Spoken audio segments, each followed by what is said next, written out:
So we're still sick and we're laying on the bed.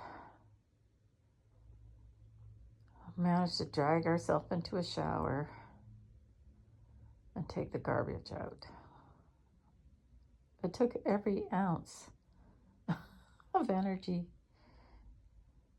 Oh my goodness. I think it was food poisoning for sure.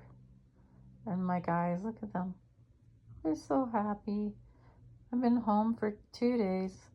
Well, 3, because usually I'm gone by now. It's Saturday. But no, they're happy. Comfortable and happy. There's Dexy. And then there's Wiley. I've never been this sick in my life. And I'm sure it's food poisoning.